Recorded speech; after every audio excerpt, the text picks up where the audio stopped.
You ask for straight questions.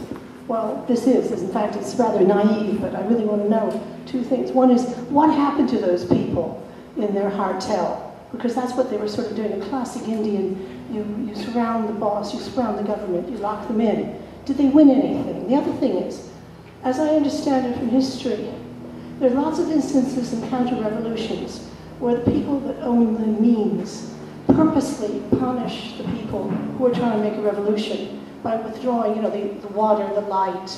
That throughout the Third World, there are, outages of electricity. But there's also been cases, where they take the water away or whatever it is. And what you were describing is a situation of total scarcity. Are they doing this on purpose? Who owns those companies? Or who controls the supplies? Because it's actually a really important question, I think.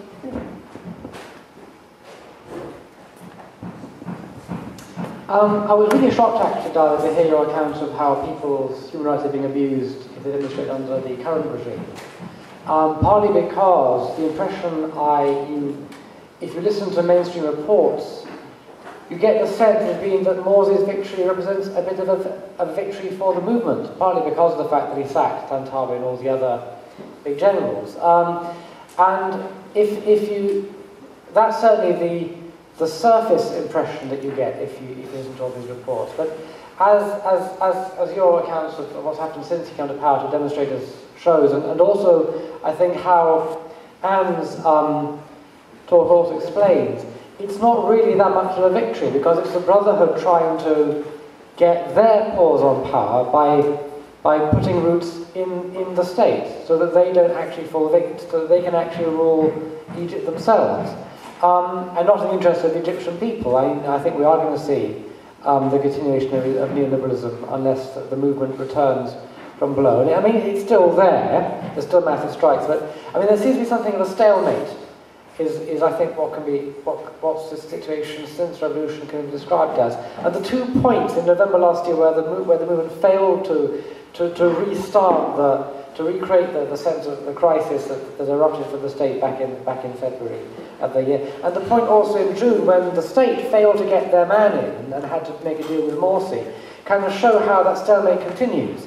And I think there's no reason why we should expect either that there's any guarantee that either the state will win and put the revolution back in the bottle, or that the movement will actually win out either. Either are possible in the months to come. But I do think that what I've heard today does show, I think, that, to me at least, that Morsi is not really anybody we can have any interest in supporting at all.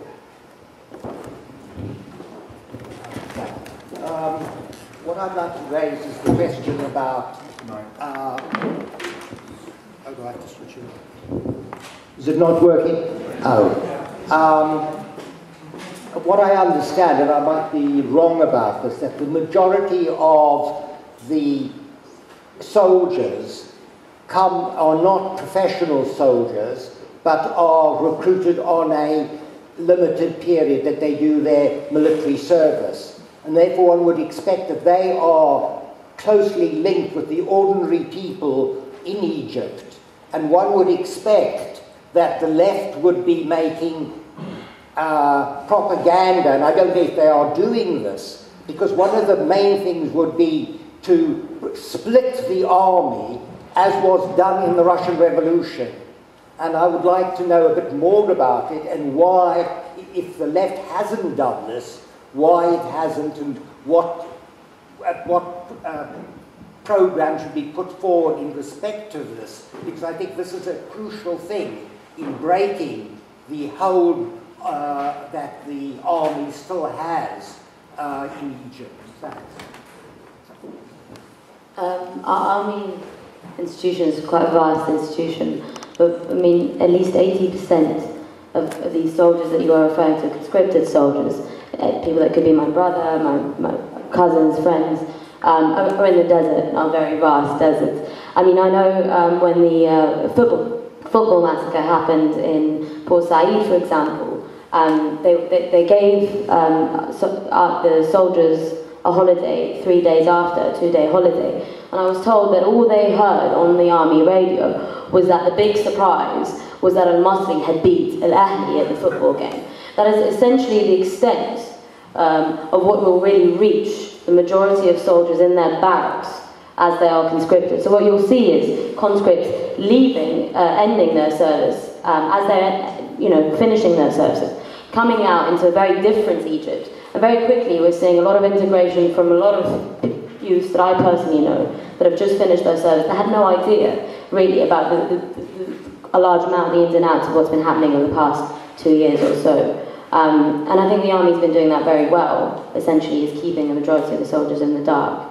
And the other thing I wanted to point out to is absolutely Shafi or Musa would have been the army's men for government. But I think the point in time at which the army decided to go for the Muslim Brotherhood would have been a few months earlier. It would have been the day on which they banned Omar Suleiman, Khairat al-Shatir, and the Salafi candidate from running. It would have been the point in time in which they called for a weaker, less iconic figure in the Muslim Brotherhood and started making their deals. And it was also the point in time where Shafi no longer received much state funds or support in his electoral campaign, as it's later on been revealed.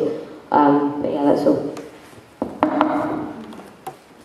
Hi, I wanted to ask a couple of questions about the Egyptian Revolution and Palestine. Obviously, there's a lot to say about the role of Israel and Palestine in all this, and the completely bizarre and odd nature of what's going on in the West Bank and in Gaza at the moment, and is largely hidden from people's eyes. But when I was there recently, I talked a lot to people about our slogan, which is the road to Jerusalem lies through Cairo, and I found it fell on deaf ears. Maybe I was talking to the wrong people, but it didn't seem to resonate all that clearly. I think clearly the revolution, the government and the revolution had an impact on Gaza, but it's had very little on the West Bank, which might as well be at the opposite end of the universe as far as Egypt is concerned. Now there have been some little attempts at mass movements over the last year in the West Bank. There's been what's been called the poverty intifada. There's been lots of stuff around hunger strikes and so on, but there has not been anything that I could see that was any sort of resonance with what's happening in Egypt or in Tunisia, except at a very, very token level. And it seems that, yes, things have been said. The embassy was closed down for a bit. The Rafah crossings may be open now and again, but actually there isn't much impact and much communication going on there, which is, I'd be interested to know what you say.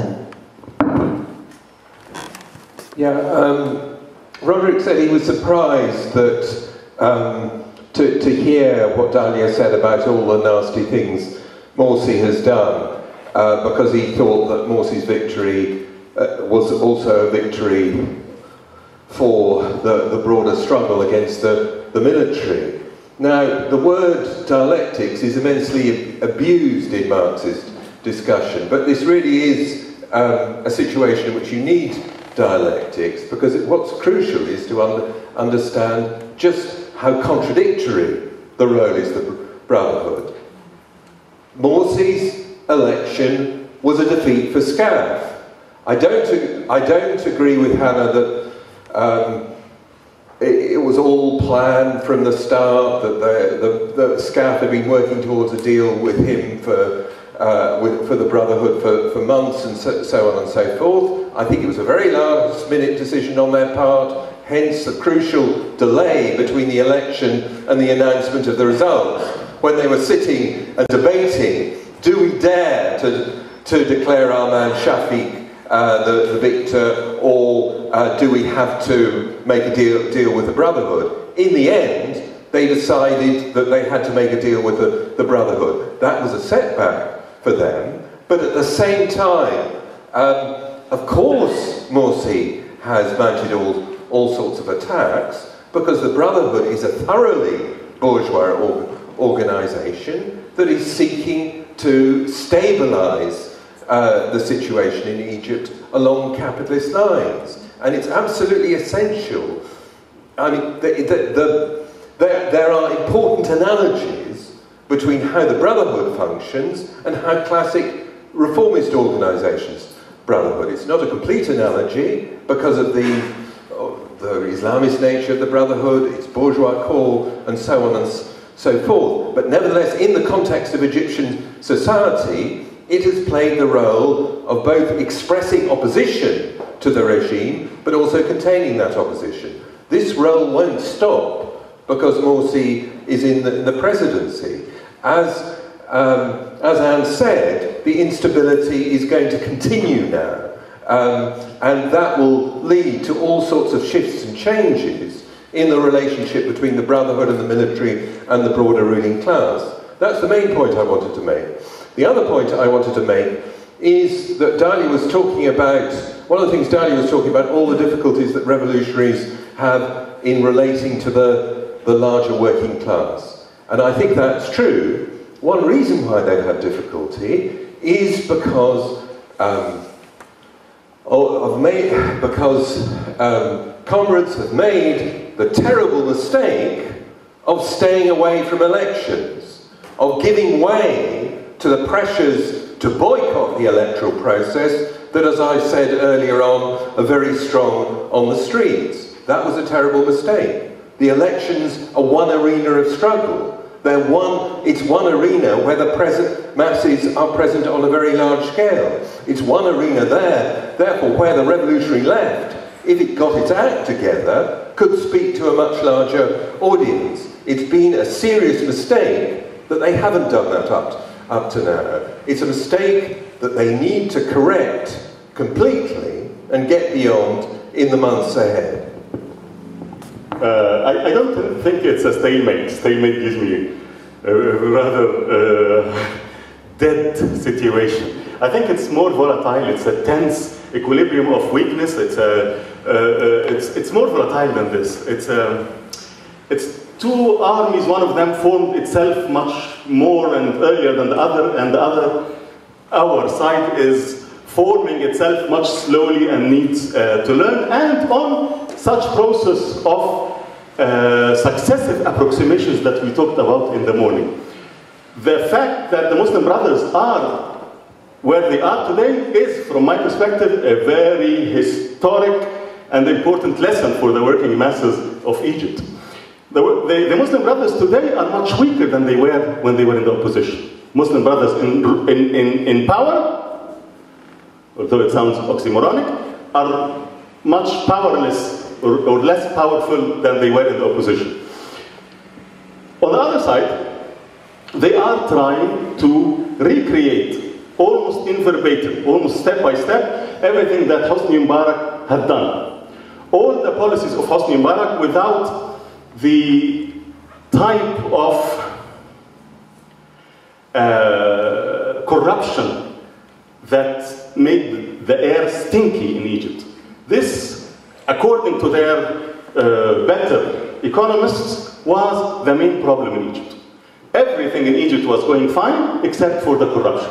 So we, the uncorrupt, the non-corrupt, the incorruptible, because we are pious and we are Muslim and we are brothers, we are going to do the same PPP. Now in 2012 they are putting it forward as if it's the solution, the panacea, the private-public partnership, but of course without the shady deals of Hosni Mubarak. Their main theoretician in that regard was saying that because they were attacked, because the president went to China and he took with him the very same big business people, the coterie of Hosni Mubarak. He took them with him to make business in China. And when they were attacked, they said, business doesn't know politics. They are Egyptian businessmen, aren't they? They are doing the very same thing, and they are going on to privatization and so on. But there is a huge difference. They are going to be doing and trying to do the things at least half of the people who voted for them particularly not to do. So the more they imitate Hosni Mubarak, the less popular they are, of course, in front of the people who brought Hosni Mubarak down and in front of the very people who voted them in. That's one thing. The other thing is that, as Anne said it very succinctly, The state hasn't changed, but the people have. And I'm going to give just some of the glimpses of what's happening and not happening. Yesterday, for example, there was an extraordinary General Assembly of the Doctors Syndicate, and they overwhelmingly voted for strike on the to start on the 1st of October.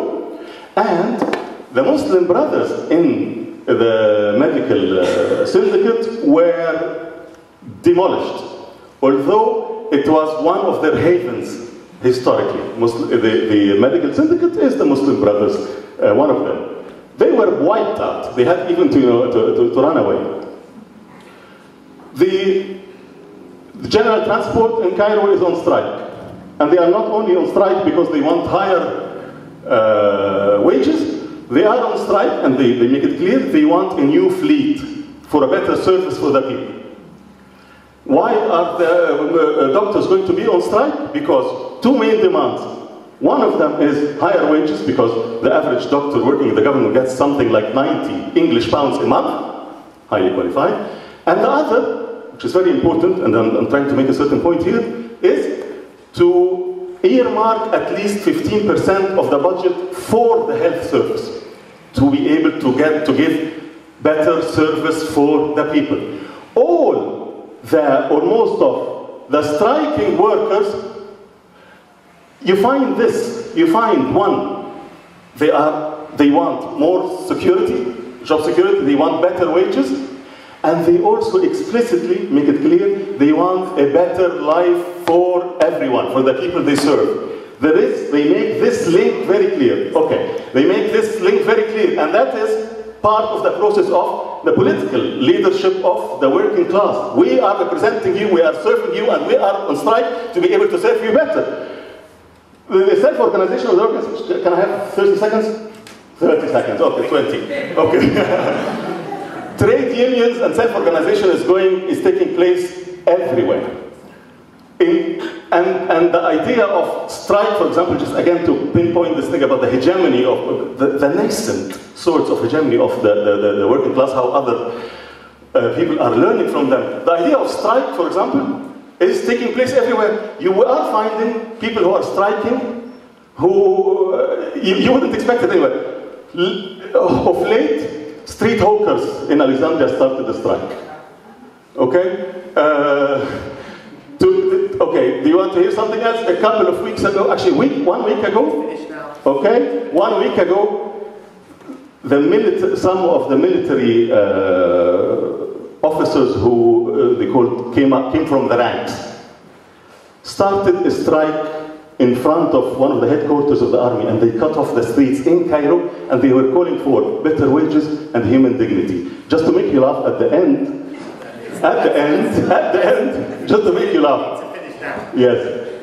Our intelligence agency, okay, no, I'm saying that, our intelligence agency,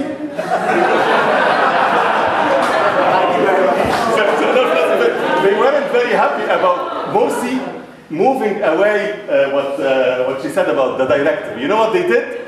Our spokes went on strike.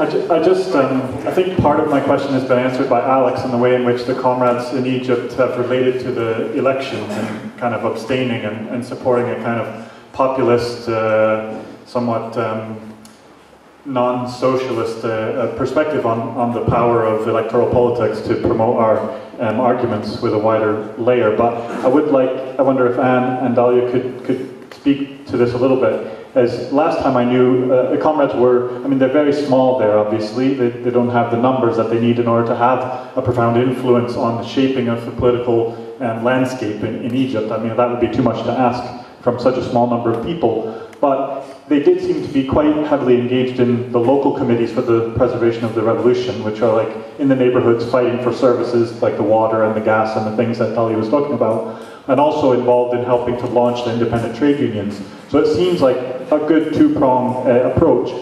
But Anne was saying about how slowly the progress has been in terms of political trade unionism and workers understanding how they can use the workplace as a way to fight for the revolution to continue. So what would you say are the forces that are holding that back? I mean, is it people are too hungry, that they're getting paid too little, and they feel like they need to fight for wages first, and then later they can become more political demands? Or, you know, is there something that our comrades are there some victories that we've been making in that regard? Our comrades there? I just wondered if there's any more details around that. Thanks. I'll try and make it short. Being socialist, Arabic socialist, I just have two main questions basically. One is about, we heard about the Egyptian kind of experience, and there are many kind of pessimistic views in it, but also in the same time, I think we should not forget the bigger picture, which is Hamdin Sabahi. He managed to get this amount of vote despite the old kind of suppression by the Akhwan Muslimin and all that stuff, but he managed to get third place. The question is how we can build up on this success of Hamdin Sabahi and representative of left. And I think the left in Egypt, they made some sort of similar mistake that in Iraq happened in other countries, which is the boycott. And they are divided, smaller groups, decide to boycott, encourage people to go into other kind of agendas. They can fall easily in these traps, and then we end up with the same situation, which is actually less presentation and people votes goes to different direction. So I think we just need to know about the issue of success of Hamdin Sabahi, the way that's how we can build up our socialist movement on that success to go ahead for the next election, how we can organize ourselves. This is the first question. Second thing is I'm slightly disappointed. I came to hear also about the Syrian experience, the Libyan experience. This is Arab Spring countries, especially in Syria. People, I'm a doctor, a surgeon myself, and work in complex zone, but I find it very kind of disappointing that we don't speak about a regime that's carrying the socialist flag and he massacring his own people in this situation. 50,000 or more people dying, 200,000 people are leaving their own country, and massacre continue. But we don't have a stand on this issue as a socialism. I think we should criticize ourselves. We have to have dialogue with ourselves, what we are going to achieve. What about socialism? Is it we have to keep silent because it's a socialist representative country and regime? Should we accept that slogan because it's a socialist or communist? I think we should be honest ourselves, because people are dying in Syria at the moment and we're trying to accept and live with this reality. And also in Libya, the example is we should also build links. This country is full with now influence of capitalist views from America and all the West who are supporting it. But we should also create link, trying to find what the social aspect of people, trying to grow it up, create connections, and hopefully we can do also a movement, build a movement there in that country. Thank you so much.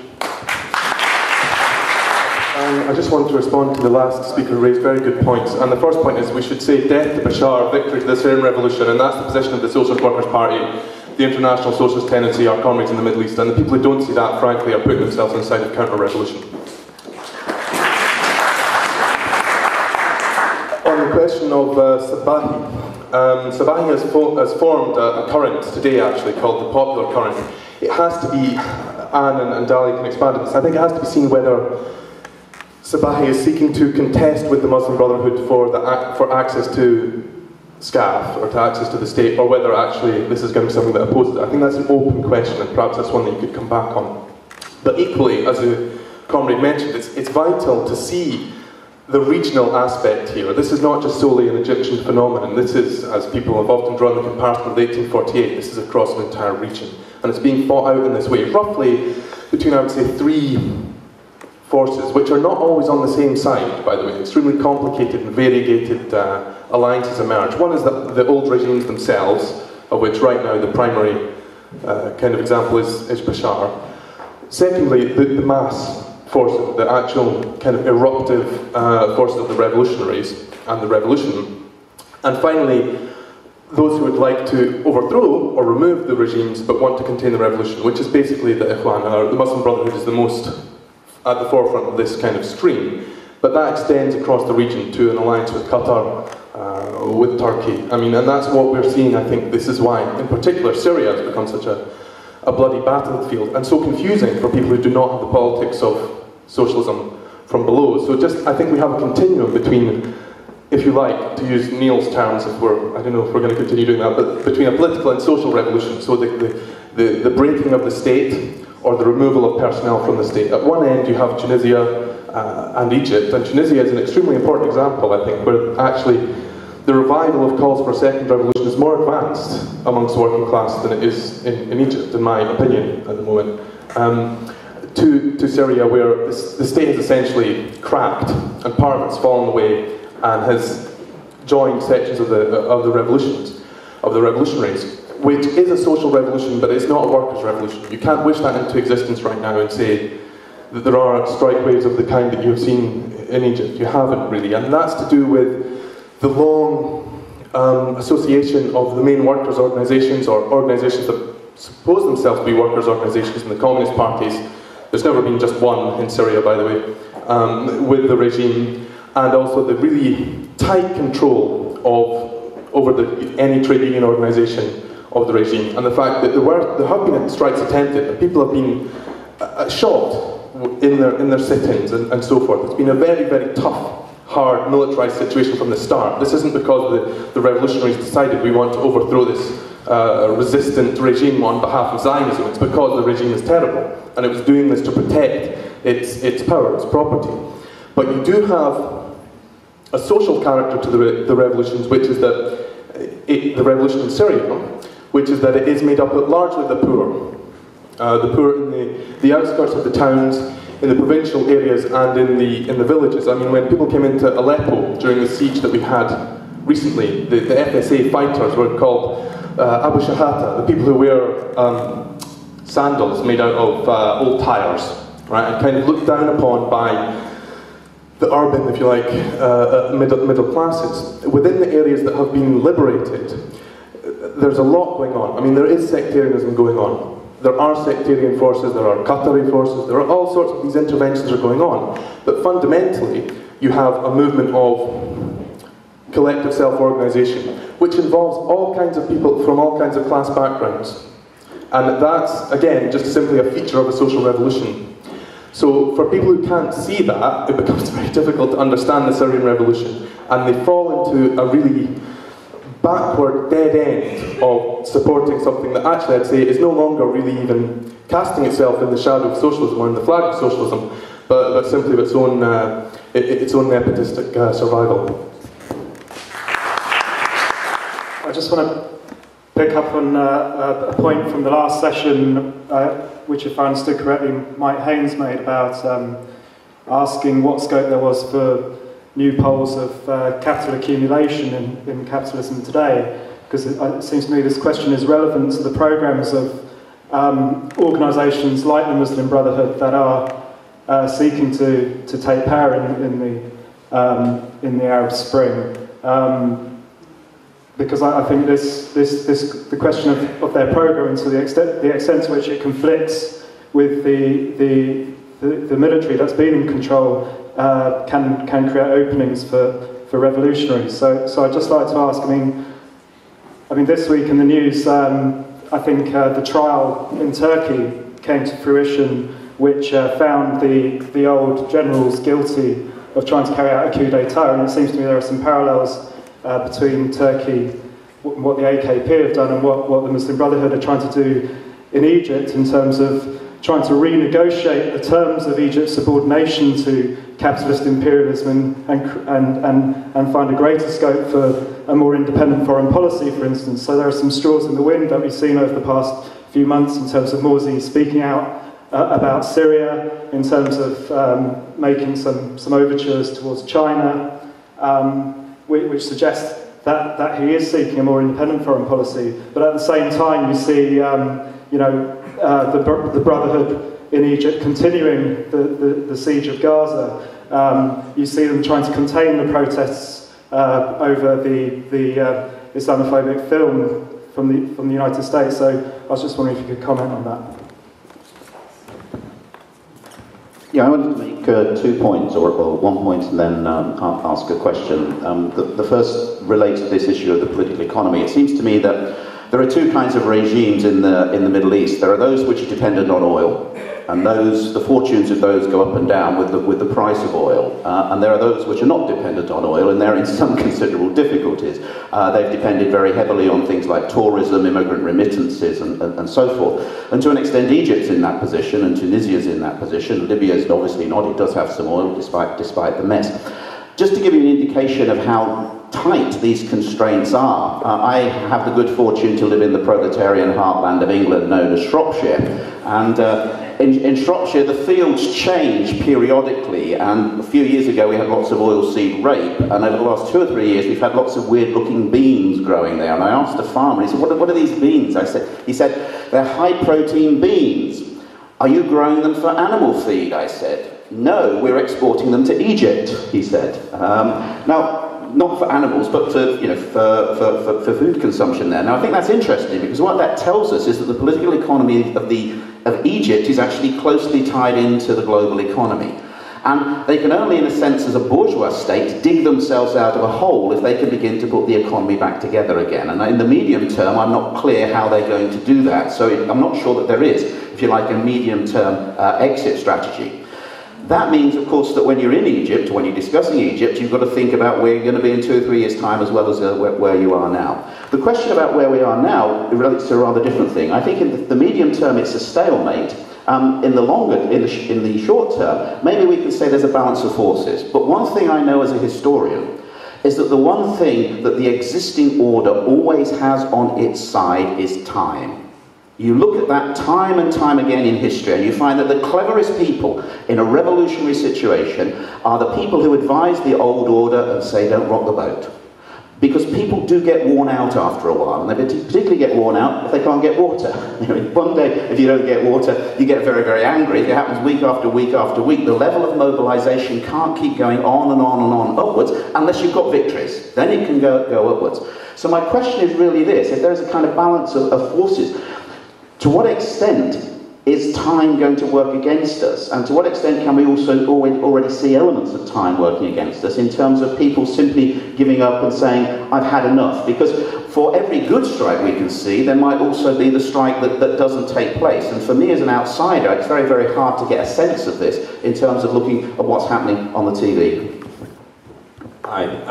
Only yesterday I was watching a really great documentary about the Mahala textile factory in Egypt, and chanting from its very beginning right to its end, and chanted the workers' struggle from Nasser through Sadat, through Mubarak, and finally to its preliminary to the revolution.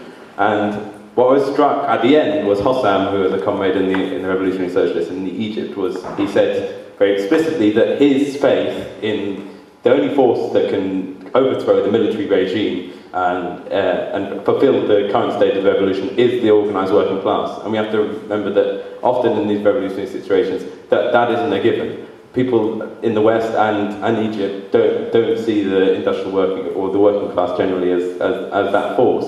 And coming from that, when he was talking about where we go from here, where you go from there, is you have to ask, what is a transition? Can there be a transitional program, and what after that? The transitional program obviously is the last speaker was indicating. Those who want to prolong time, if you don't have water, you can get fed up. You're going to have nostalgia for the times when maybe you did have water. So those are transitional demands. You need to win social justice and the bare necessities for life. But also, I think if we're looking at the book that this meeting was based on, we need to also prepare for a situation of dual power. Surely, when the primacy of politics will mean that state power is actually challenged by the working class, and there can be a new power that's brought up, rather than simply working in the same models of liberal democracy that we somehow think the new Egyptian parliament, like maybe the elected on liberal democratic lines and to run through liberal economics can deliver any of the social justice the revolution was based on. What we need to prepare is for the working class in Egypt to take power into its own hands, to force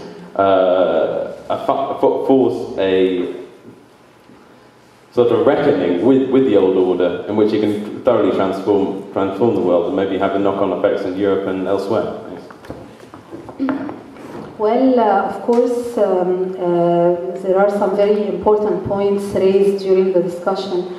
So I'll try to engage with most of them as much as I can. First of all, the people of Saft al-Laban got the water back in the end. They got it back.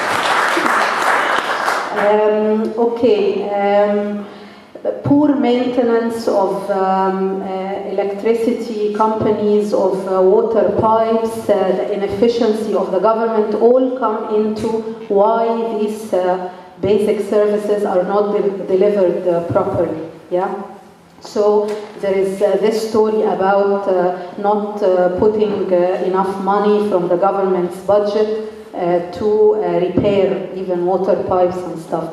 Many of us think that there is a more vicious story than this, that of course they want to drain people out of energy, so they don't think about what's happening in the country and so on. This also comes into it. But who controls the supplies? The government. The government mainly does. Yeah, the local councils and the government. I do not see that the situation in Egypt now is a stalemate, as some comrades explained. It's far, really, from being a stalemate. There is, if you like, a tug of war all the time between people who want change and those who want to drag us back to the old system and the constraints on freedom of expression and social justice and the economic demands. So it is not a stalemate at all. I'm sorry if some of you understood what I said earlier in this vein, but I didn't mean that at all. The question of the relationship between the Egyptian revolution and other revolutions in the region and other movements in the world, I think this is a crucial point, because unfortunately in Egypt most of us are so consumed in the Egyptian situation to the extent that we are unable to open up enough yet to what's happening in the region and in the world. At the start of the revolution, in the first few months, there was more momentum in giving support and solidarity with other struggles in the Arab world and in the world. But it seems to me that because of all the setbacks we've had, people are not engaging enough with what's happening outside Egypt. And this is very dangerous, because on our own we're not going to be able to achieve anything. So we have to create the mechanisms again, the dynamics to engage with other struggles. And a case in point, of course, is Gaza. Those of you who mentioned Gaza, because the position of the official position of the Muslim Brotherhood organization, the relationship with Hamas, the relationship with Israel, are we going to cancel the peace treaty with Israel, and so on, what's happening in Sinai? No one really understands what's happening in Sinai at the moment. The army are there, they are deploying forces there, there are always battles on the border between, at the checkpoints between Israeli soldiers and Egyptian soldiers. This is again part of our inability yet to engage, open up to other struggles in the region. Even though these were part and parcel of the Egyptian revolution. I mean, we were repeating the same chants that the Palestinians were chanting all the time in their struggles. We were closer to people in the Arab region more than now. Okay, about the strikes culture that some comrades mentioned. Yes, this is deepening further and further in Egypt. Yeah, and as Anne explained very well, it has been a long process since the revolution, during the revolution, and now it's continuing, and more and more people and groups are coming into it. So this is a very positive, push for the revolutionary momentum. However, we have to link this also with what one of the comrades mentioned about how do we bring the economic, political, and social demands together, and is this happening? It is actually happening because, as Wasim explained, now people, when they go on strike or protests, they want to convey the message that they are doing this for the whole country, for the collective, okay, not only for their sector, because since the revolution there has been this accusation against the revolutionaries and those who go on protests that these are sectoral protests. The doctor sector or the engineer sector or the mahalla textile workers sector, and so what all these protests are trying to push forward is that what has changed since the revolution is that this is a collective struggle, and we are going out, we are doing all this making all this effort not only to improve our own lives, but it is for the whole population. For example, when the teachers go out on protests, this is because they want the schools to be better schools and the education system to be reformed, and for teachers to be trained better, and so on. So this is also crucial in understanding the nature of these strikes and what has radically changed since the revolution. In the relationship between the revolution and the revolutionary left, I think it's very important to also try to test and analyze how has the revolution impacted on the revolutionary left, and how the revolutionary left have had a role in the revolution. So, of course, the revolution has made the dynamics and the strategies, the numbers within the revolutionary left movement larger and bigger, and we now many people in Egypt know about the revolutionary socialists. They hear this term all the time on TV, and they read it in the newspapers, whilst before the revolution we were underground. No one knew about us. The paper, The Socialist, it is sold publicly and openly everywhere. So, of course, the revolution has impacted in very positive and concrete ways on the revolutionary left movement. It's our role in this revolution, which also we need to expand and think about and make it more visible, if if you like. We want to be more visible, not only in urban areas, but in other areas.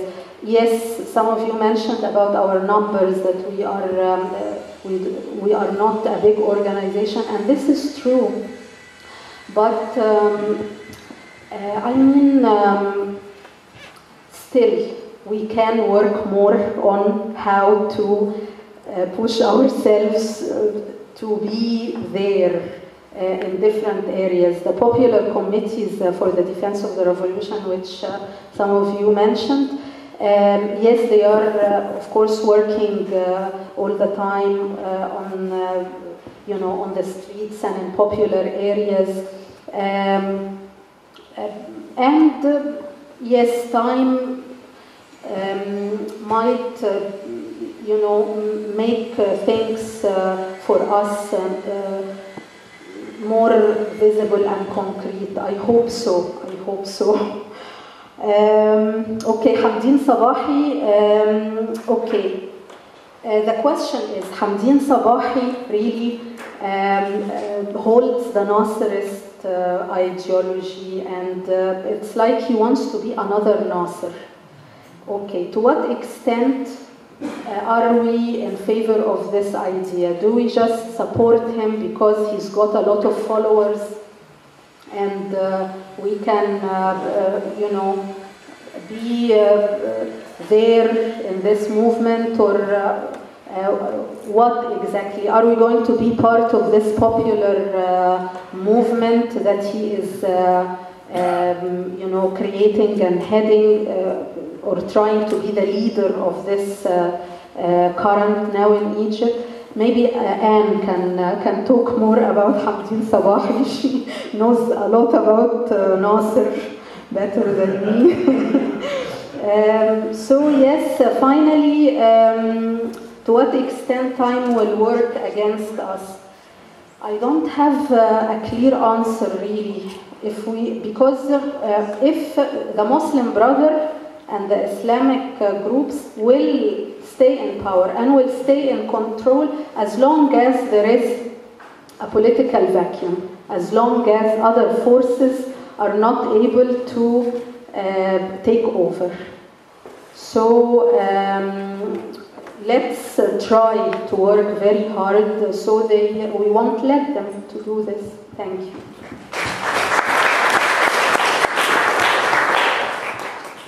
Thanks. There was a lot of fantastic questions raised, and so apologies if I don't come to everything. And I'm sure this is the beginning of a long process of discussion, or it's partway through a long process of discussion. I wanted to focus on a few things. The first point relates to the question of is the deal between the military and the Muslim Brotherhood stable? Is it enough to stabilise for a long period? I don't think so, for several reasons. One of which is to do with the kind of the contradictory facets of the idea of tathir, cleansing the state. Because at one level, the Brotherhood absolutely has to gain some purchase within the state, and I think they've only gained a very small amount. Most of the changes that have taken place are, of course, within the military, within the same institution. They do represent a real change in the sense of the people who are now, for example, like Abdel Fattah Sisi, who's replaced Tantawi as the head of the armed forces, that it's a different generation within the army and so on and so forth, and that he has benefited from the revolution in a very direct way. And it's interesting because if you think that through, that there's a layer of people at the top of the army now, small layer, who have benefited and been promoted as a result of the revolution. But what does that say then when that is transferred down into the bottom layers of the army? What conclusions are drawn from this? I don't think it's actually an accident that you did, as Wasim said, have one of the first signs of strike action by army officers coming out into the streets in the wake of this, because there is evidently a potential for people to say, well, the second rank general is now the first rank general, and they have benefited. What are we getting out of this process at the level of, why are our wages so poor? Why are we treated in this way? and so on. I mean, in terms of the points that Hannah was making about the ability of the army as an institution to isolate and insulate its members from the pressures of wider society, it's clear that that is still operating to a very large extent. That's what I meant about understanding the relative stability and coherence of the army, despite the pressures outside, but that can break down in lots of ways. And there are lots of ways in which the Egyptian army as an institution is potentially extremely brittle. One of which is to do with actually its embeddedness in the economy, because the generals are of course not generals, but they're also bosses. And they actually personally benefit from running large companies to a degree that sharpens, certainly potentially at ideological level, the class dimensions of what's going on within the army.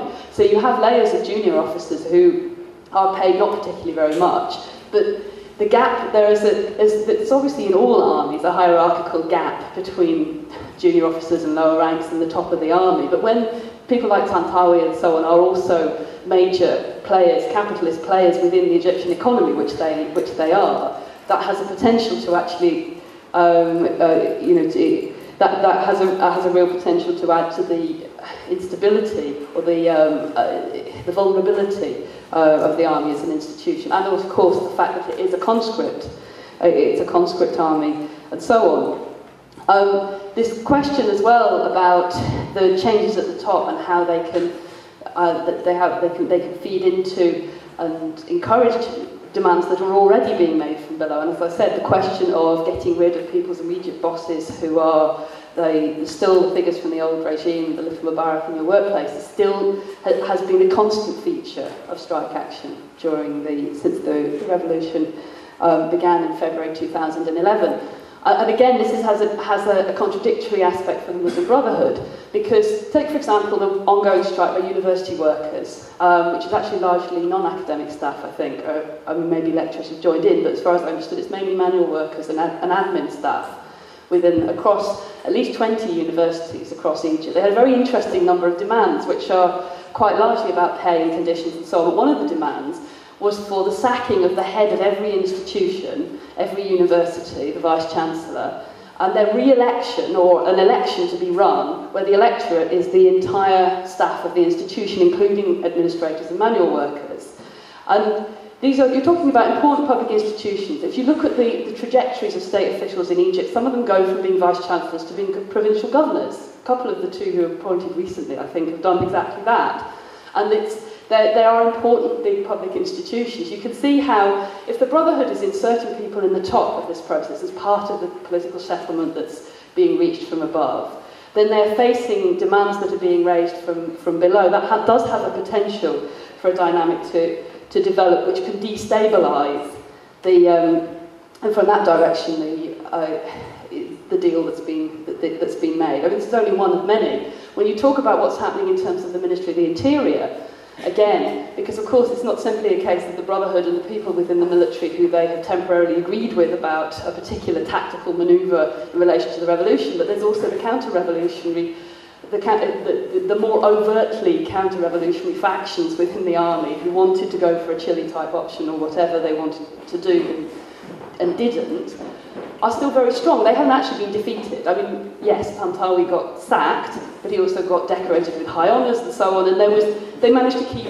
the row within the family. It didn't break out into the open to the actually proper fracturing of, in a vertical sense, between different factions within the army, which is the feature of revolutionary crisis, the feature of the period from 1952 revolution in Egypt, 1954. There was a massive fracture within the top of the army between Mohammed Naguib and Gamal Abdel Nasser and so on, which was resolved in Abdel Nasser's favour. When you're talking about, say, the Ministry of the Interior, there is a huge weight of people within that who will, have absolutely massive interest in making sure that as little change as possible happens from inside, and in fighting a war with the Brotherhood over this, if there is any attempts by the Brotherhood to try and embed themselves properly in that institution. But if they don't, if the Brotherhood fail to do this, then of course there's a danger that then it will be used against them. There are of course huge other very important dimensions by which the instability in this relationship can be, can deepen. several of which come from outside, as people have mentioned, like Mike Haynes was mentioning, in terms of the room for manoeuvre, the economic room for manoeuvre of Morsi's government, I think is, in terms of the global crisis, economic crisis, is very small. I don't see how they have any way of solving the really very urgent questions that are posed by needing to go to the IMF for a massive bailout, that the conditions that are attached to the bailout, which are likely to be the cancellation, essentially really trying to drive through the cancellation of the remaining consumer subsidies, which is the gas and cooking gas and bread, and the deepening of a neoliberal agenda, which brings the Muslim Brotherhood government right back slam into the face of people who are fighting to stop these things. And another area which limits Morsi's room for manoeuvre to a certain extent, and certainly can do, is the very delicate questions around imperialism and Palestine, for example. I mean, I think Morsi actually quite effectively managed to use the last few weeks, as people have mentioned, in terms of his foreign policy appearance, speeches and so on, of creating an impression of being a player on the world stage, of saying things that matter, of saying things that will resonate. I mean, the point about Syria, from Morsi's attack on the Assad regime, which incidentally, I totally agree with what Jamie said in terms of standing against the Assad regime and with the revolution. But why is Morsi doing this? I think it has different messages. One message is actually it's something that the Americans like a great deal and we're applauding him and so on. But it has a resonance for good reasons among people in Egypt who want to see the revolution win in Syria. And it's a useful way of saying the Brotherhood is doing something.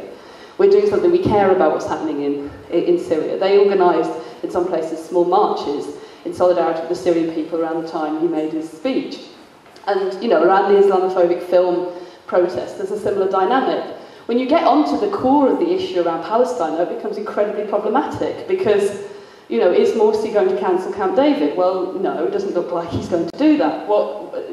Any further rise in the level of tension and crisis over the question, over the Palestinian struggle, is something that can feed back very directly into a crisis for the Egyptian state, and the buffers between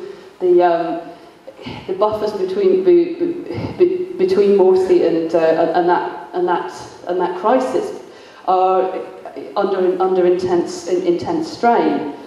A couple of other points, really, just quickly.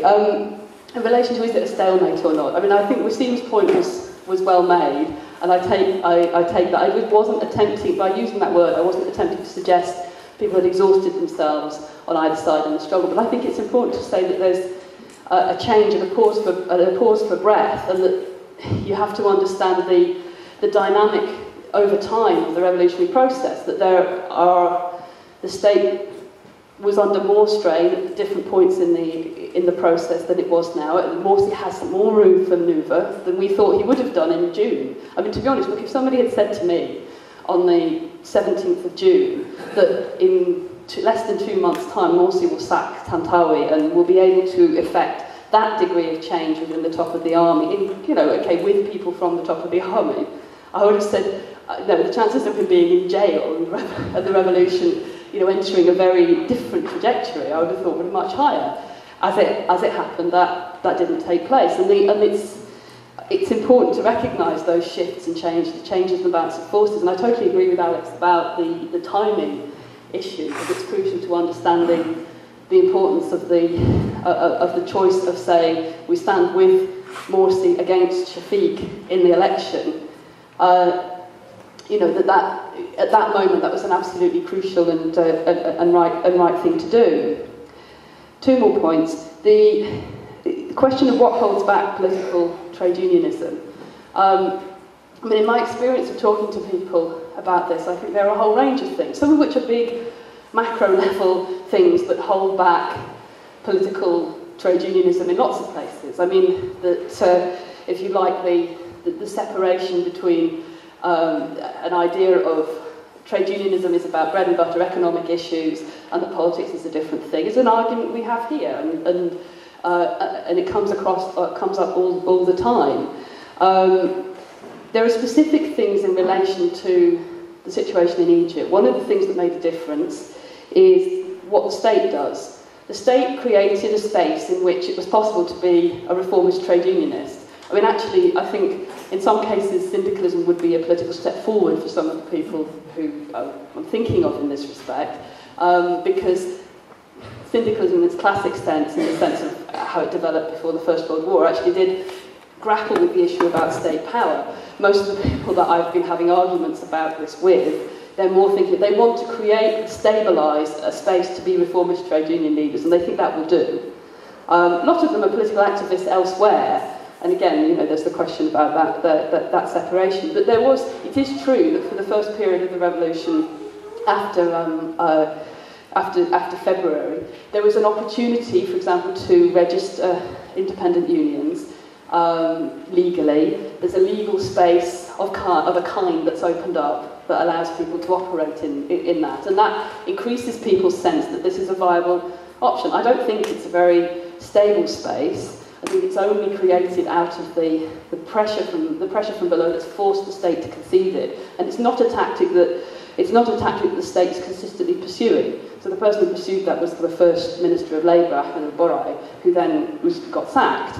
And the Brotherhood and the military pursued rather different tactics in terms of reviving the old state-run so-called trade unions as a different strategy. But that is part of the reason why people don't necessarily see that you need to be political. The other aspect in terms of holding back down to political trade unionism is, I think, quite concretely related to this unevenness between the tempos of development and political consciousness that develops in the mass movement in the streets and what's happening in the workplaces about particular kinds of issues, and the very small numbers of people, crucially, who are going into workplaces and arguing. Not just that you have to do political strikes, because unfortunately, you know, often it gets posed as if you can't win people immediately to do a political strike, then you haven't, you know, you've got no hope of shifting things. A lot of it is more smaller level political activities in the workplace that could make a difference. So like getting people to sign petitions and so on, asking people to hold in workplace meetings and passing resolutions. Very little of that over political issues starts to take place. Which comes on to the very final point I promised, Johnny, which is about the centrality and importance of building the Revolutionary Party, which, you know,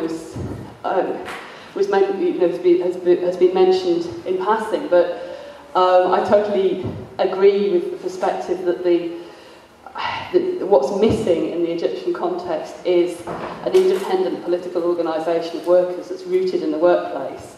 And that I think that if the revolution is going to develop in the trajectory that millions of people want it to, that has to be a revolutionary socialist organisation that's built out of this, and that really is absolutely the concrete task at the moment.